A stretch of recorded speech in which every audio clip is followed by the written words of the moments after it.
What's up, guys? So I got a standard OU match against Ransu. He is one of my friends from a very long while ago. We still do talk, and yeah, I met him ever since I started doing competitive Pokemon. So he's been there for a very long time. He also goes by the name of Dreamers Yuki, and I've uploaded battles against him before, so this is the same person. But I'm going to lead off with a Jirachi. He is going to lead off with a Rotom Wash. And I saw that team preview. He had a lot of fast pokes. So I thought that Thunder Wave was going to be the best option. I could have went for Stealth Rocks also. But I thought that he was going to Volt Switch into something else.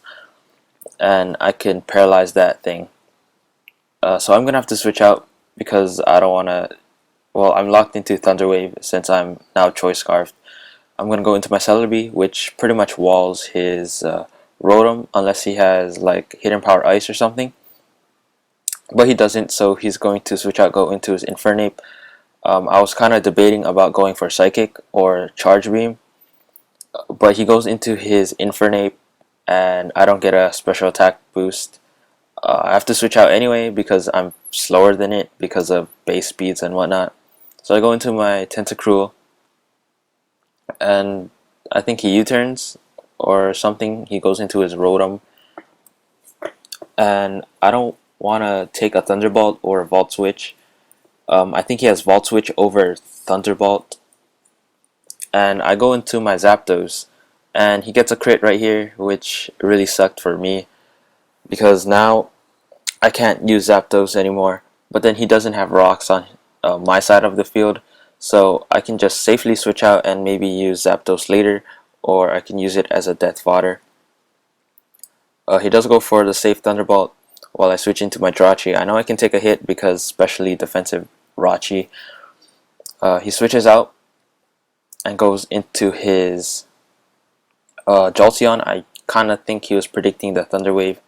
I do set up my rocks because I noticed like at that point when I set up those rocks that I knew which team this was, and I'll tell you now that his team right here that he's using is based off of U-turning and Volt Switching.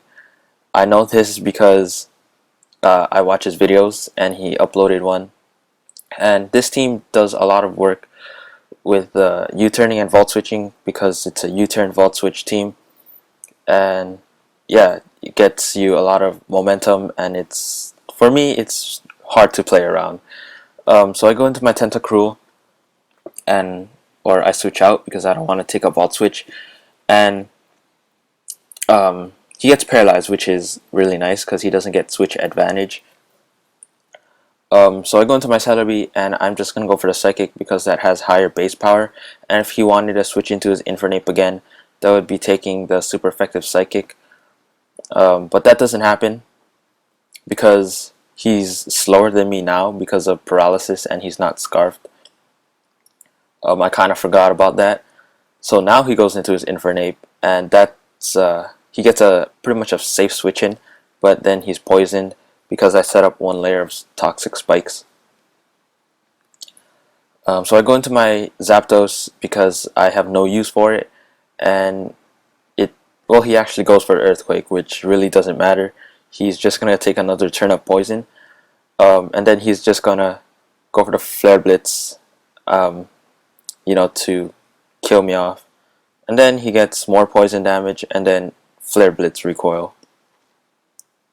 So I'm gonna go into my own Infernape because I know I have the Mach Punch, and this is a Choice Banded Infernape with U-turn, Mach Punch, Flare Blitz, Stone Edge, and I think it's an Adamant nature. I don't remember, but I didn't want to risk the speed tie, so I just went for Mach Punch. And then I have to switch out here because I know a Mach Punch, even though it's banded and adamant, it cannot kill a Blastoise from this range. So I go into my Celebi. He goes for the Toxic. Doesn't matter because I can switch out and heal that off. Or I can Giga Drain and then get a few health back, and I can be good to go. So he protects just to scout out what I was gonna do, and get some more poison damage on me.